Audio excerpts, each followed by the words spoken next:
Bonjour, bienvenue dans cette nouvelle vidéo dans laquelle je vais vous parler de Clueless.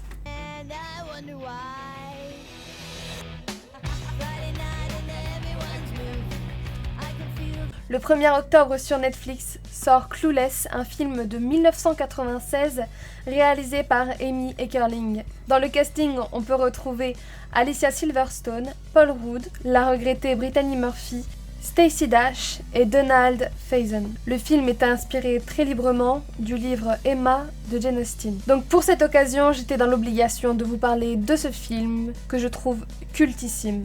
D'ailleurs, j'ai fait un petit clin d'œil dans ma vidéo 13 films à voir et à revoir. Alors, je préfère vous avertir, il s'agit d'un teen movie, mais pas n'importe lequel. Un bon teen movie. Alors, de quoi ça parle ?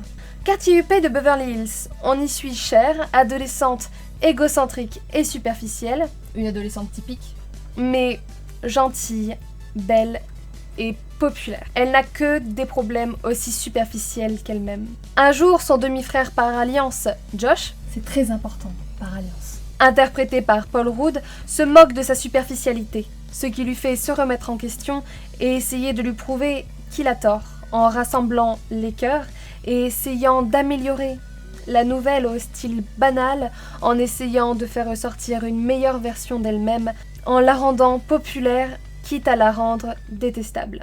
You're a virgin who can't drive. Mais si le film était si stupide, est-ce que je vous en parlerai ?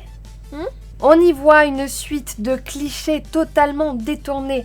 Le jeune skateur fumeur de joint, applaudi par ses camarades de classe pour avoir séché un nombre incalculable de classes. Travis Birkenstock, 38 tardies, by far the most tardies in the class. Congratulations.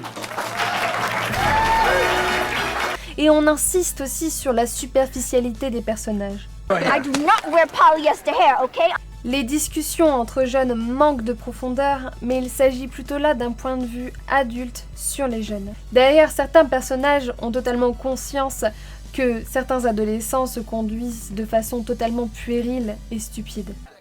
Hello? Was I the only one listening? I mean, I thought it reeked. Le but de Cher dans l'histoire est un peu de manipuler les gens pour sa propre réussite. Elle fait d'ailleurs en sorte que 2 de ses professeurs tombent amoureux afin d'améliorer ses notes. Cette romance naissante du point de vue de Dion et Cher est très intéressante et très mignonne. Guys, she's so cute.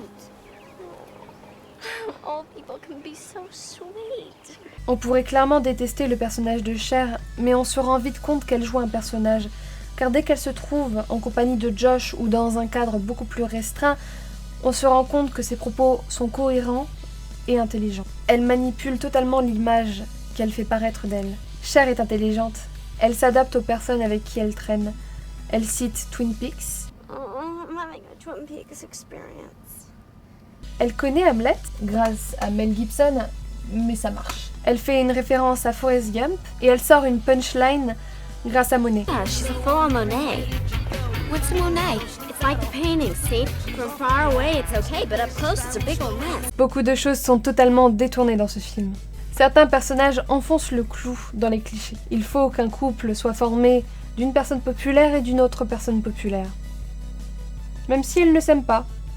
Les soirées aussi sont plutôt clichés, mais représentent bien l'esprit des jeunes. Il faut se montrer et être vu. Il n'y a pas d'insistance sur l'alcool, ni sur les drogues, même s'il en est question par moments. Ce film ne s'étend pas sur les diverses relations amoureuses de Cher, mais plutôt sur ses changements de comportement, de mentalité et sur son ouverture sur les autres.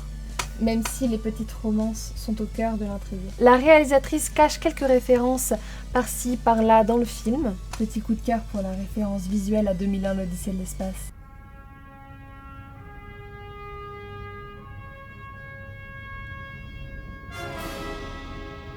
Ce film est absolument culte. C'est un pionnier, après Sachoff au lycée Ridgemont et Ferris Bueller. Ce film capte parfaitement l'état d'esprit d'une adolescente, devoir paraître autrement qu'elle-même pour être bien vue et être populaire. Ces codes sont repris dans beaucoup de teen movies après ça, notamment dans 30 raisons de te larguer, Easy A, Elle est trop bien, Lolita malgré moi, etc., etc., etc. L'humour n'est pas potache, il n'y a absolument aucune vulgarité. On vise ici un public féminin et c'est totalement réussi. L'enchaînement des scènes et des plans est dynamique. On n'a pas le temps de s'ennuyer et les 1h30 passent très rapidement et très agréablement. Le film n'essaie pas de rendre les adolescents plus matures qu'ils ne le sont. You guys talk like grown-ups. Oh, well, this is a really good school. Et les punchlines sont magiques. I'm gonna take that lost soul in there and make her well-dressed and popular. Her life will be better because of me. How many girls can say that about you? On pourrait dire que ce film est un film popcorn. Tu prends ton cerveau et tu le mets à côté et tu regardes le film sans te prendre la tête. Et pourtant, grâce à toutes ces références, il en devient un film intelligent. De plus, sa double lecture, adulte, adolescent, est très intéressante. Tout le monde peut y trouver son compte. La bande originale est très ancrée dans son époque et les morceaux choisis sont très évocateurs. Notamment Kids in America qui ouvre le film sur une sorte de publicité pour de la crème anti-acné. Okay, you're probably going, is this like an Oxyma commercial or what? Dès le début du film, on nous dit « Oui, c'est un teen movie ». Et alors ? On s'amuse. Ce film est très important pour la pop culture actuelle.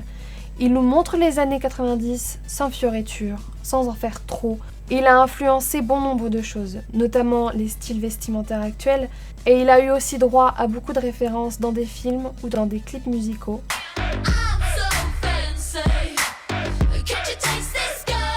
Je pense qu'il ne faut pas être fermé à regarder ce genre de films, car ils ont toujours un aspect très intéressant à nous proposer. Le film a aussi été décliné en série télévisée, en série littéraire, en comic book, en jeu vidéo et en comédie musicale. Dans la série télévisée, plusieurs acteurs ont repris leur rôle, notamment Stacey Dash et Donald Faison.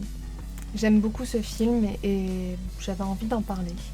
Si vous voulez le voir, du coup, il est disponible sur Netflix dès maintenant. J'espère que cette vidéo vous a plu. Je me sentais un peu obligée de parler de ce film parce que je l'aime beaucoup.